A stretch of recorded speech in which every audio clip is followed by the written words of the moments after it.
Hello radio enthusiasts, welcome to another video about early radio from the Roaring Twenties Antique Radio Museum.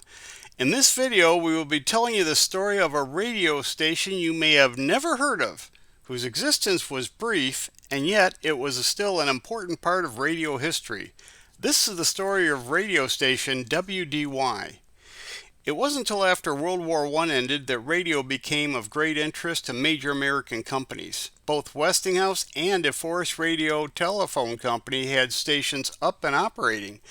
The general manager of RCA wanted his company to have its own radio station, so he convinced RCA to set up a temporary station to try out the idea. The ambitious RCA general manager, David Sarnoff, would become well known for getting his way over his lifetime.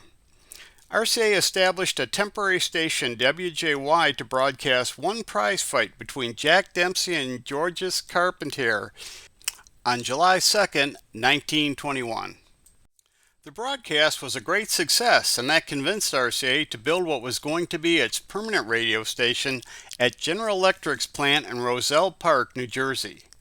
The plant was the home of the Marconi Wireless Telegraph Company of America before being taken over by RCA.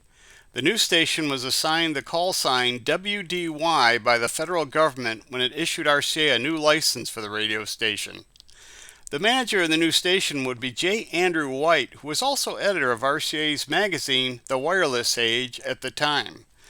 RCA spent a lot of money setting up the station. General Electric built a 500-watt transmitter, and a small but elegant studio was built for the entertainers that would display their talent on the new medium.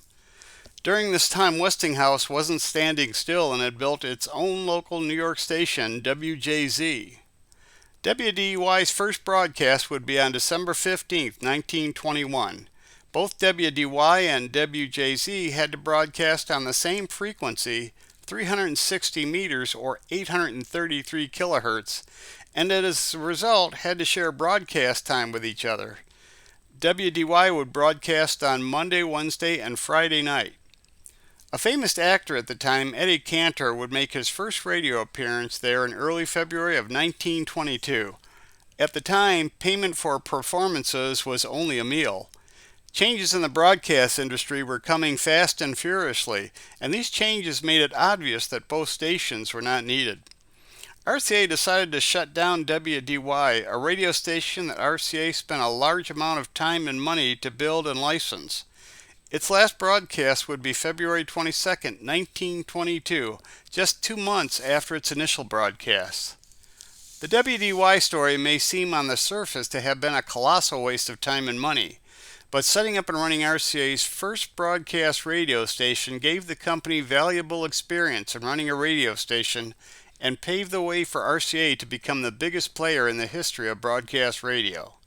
That's it for this video. There will be more to come as we continue to investigate the early history of the world's first mass medium, radio. Thanks for watching.